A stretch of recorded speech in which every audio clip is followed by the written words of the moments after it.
Morgan mocked Ava like she was beneath her ordering coffee, insulting her role, her worth. But little did she know, the assistant she tried to humiliate was actually the CEO about to decide her fate. And the boardroom, it was about to turn into a battlefield. The early morning sun poured through the glass facade of the city's most prestigious bank headquarters. Reflections danced across polished marble floors as the building pulsed with the sound of clicking heels, ringing phones, and the caffeinated chaos of people chasing power. And then came the echo's sharp, deliberate heels stabbing rhythmically into the floor like punctuation marks. She had arrived. Mrs. Morgan didn't walk, she claimed the room. In a perfectly tailored white suit that cost more than a junior associate's monthly salary and a diamond-studded phone glued to her ear, she stormed through the lobby like she owned it. "Richard, no. Listen to me. The merger is a sure thing. I'm already at the bank," she snapped into the phone. "Just waiting for the CEO and the manager to show up so we can sign.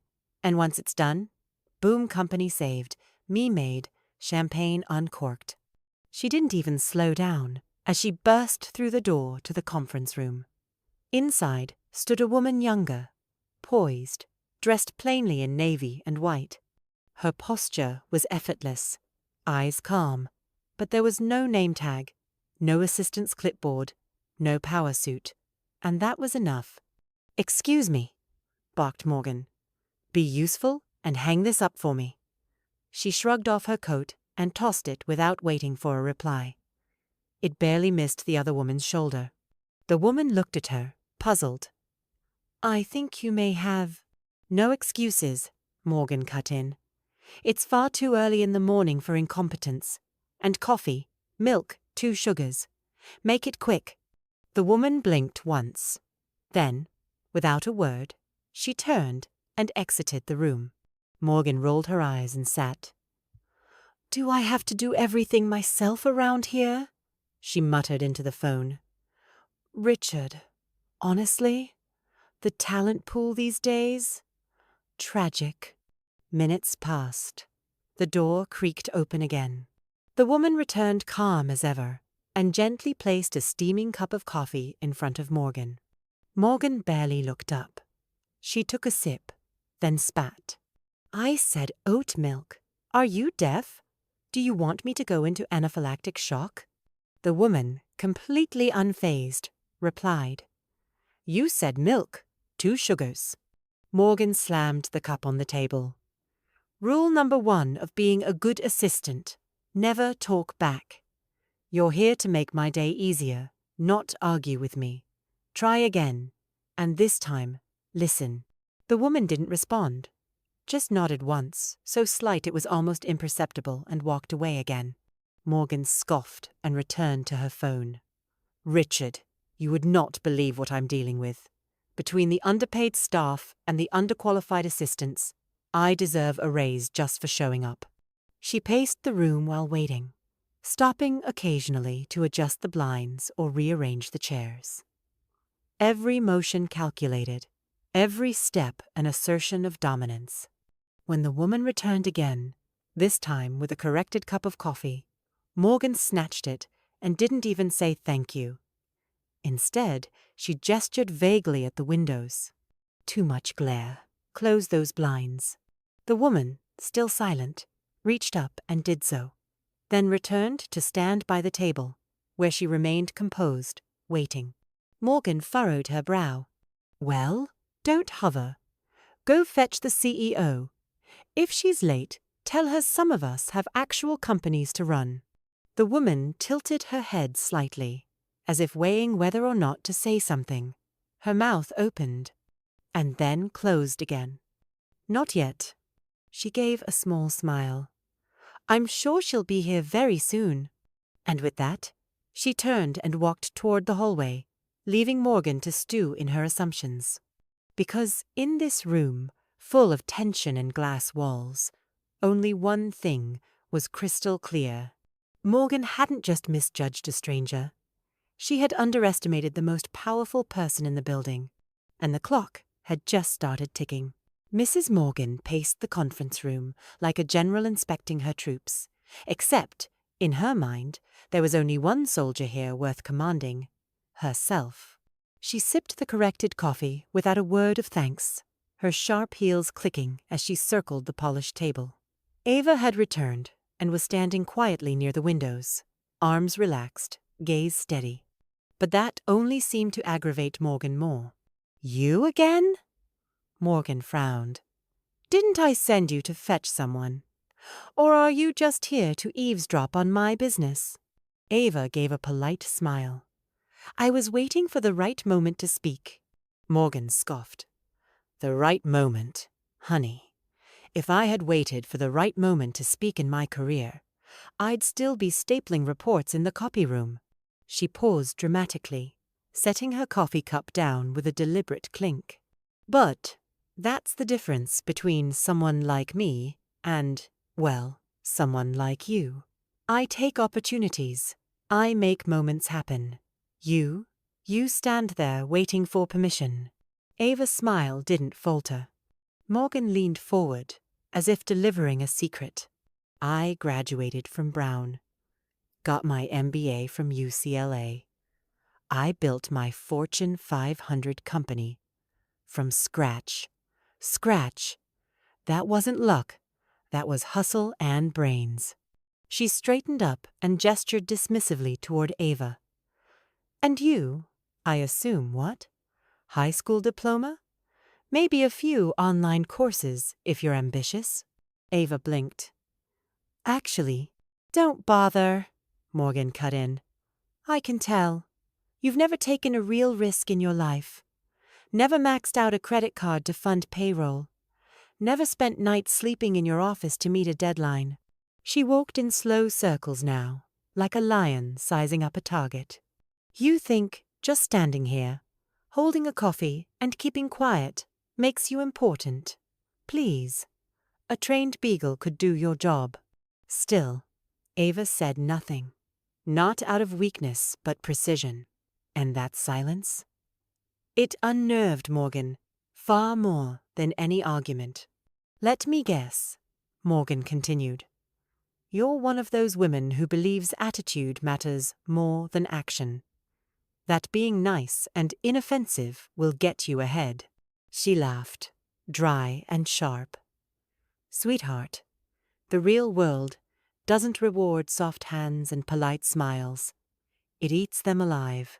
A beat passed. Then Ava stepped slightly forward. "I don't believe in waiting.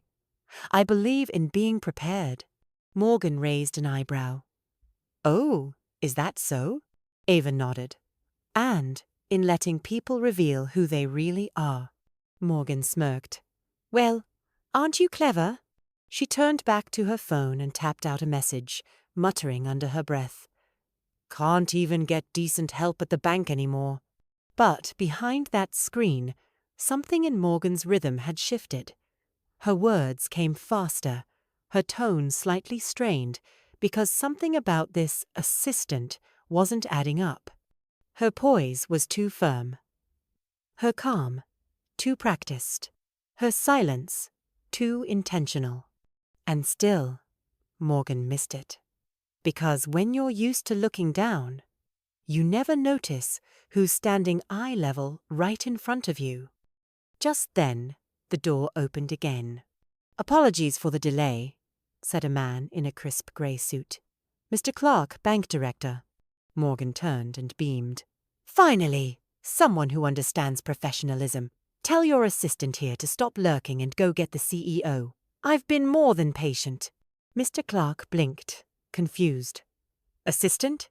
Morgan pointed directly at Ava. "Yes, her. She's been hanging around the room all morning." Mr. Clark paused, then chuckled awkwardly. "Ah, I think there's been a little misunderstanding." Ava turned slightly, finally meeting Morgan's eyes head-on. Her tone stayed smooth, but her words were razor-sharp. "I tried to tell you earlier, but you were too busy assuming." And for the first time, Mrs. Morgan didn't have a response. Because the room had just shifted. And the woman she had been condescending to all morning wasn't just some assistant. Not even close. A silence fell across the room, thick, sudden, and laced with discomfort. Morgan stood frozen, her confident smirk faltering as the weight of Ava's words finally settled in. Clark, still holding the door, cleared his throat politely but didn't move. No one did. Ava stepped forward. "I appreciate your patience, Mr. Clark. We can begin in just a moment. I'm sure our guest," she gestured subtly toward Morgan, "has a few things she'd like to clarify before we move forward." Morgan blinked, as if waking from a bad dream. You're Ava?" she asked, voice strained, brittle. "That's right," Ava replied evenly. "Ava Carter, CEO of Orion Financial Group." Morgan's lips parted slightly, the blood draining from her face. "But why didn't you say anything earlier?" "I tried," Ava said calmly. "You were too busy assuming." There it was again, that calm, relentless mirror Ava held up to people like Morgan. And this time, the reflection was unbearable. "But," Morgan stammered, "I didn't know. I never would have." "That's the problem," Ava interrupted, softly but firmly. "You only offer basic respect when someone fits your idea of who deserves it." Clark, sensing the tension, stepped in to try and ease the moment. "Why don't we all sit down and take a breath? We can move forward with the signing." "I'm afraid we'll have to delay that just a bit," Ava said, turning her attention to him. "There were some last-minute adjustments I needed to make, in the interest of good governance." Morgan blinked again. "Adjustments?" "Yes. I had a call this morning with your board of directors."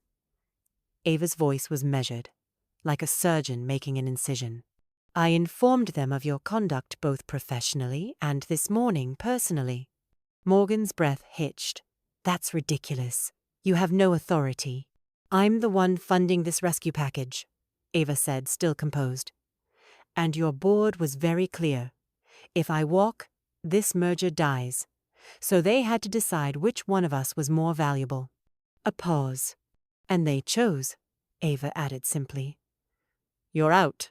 Silence slammed into the room again, heavier this time, sharp like broken glass. Morgan laughed once, dry and sharp. "You can't do this to me. I built this company." "Technically, your grandfather did," Ava corrected, finally sitting at the head of the table. "You inherited it, and nearly ran it into the ground." Morgan's face flushed red. "I gave my life to this." "And now," Ava said quietly, "you'll have time to reflect on whether that life was built on entitlement or effort."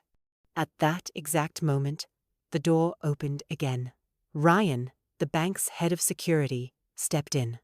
"Excuse me," he said, looking toward Clark, who gave a small nod. Ryan turned to Morgan. "Mrs. Morgan, you've been asked to leave the premises." Morgan recoiled. "What? Number? You can't. This is my deal."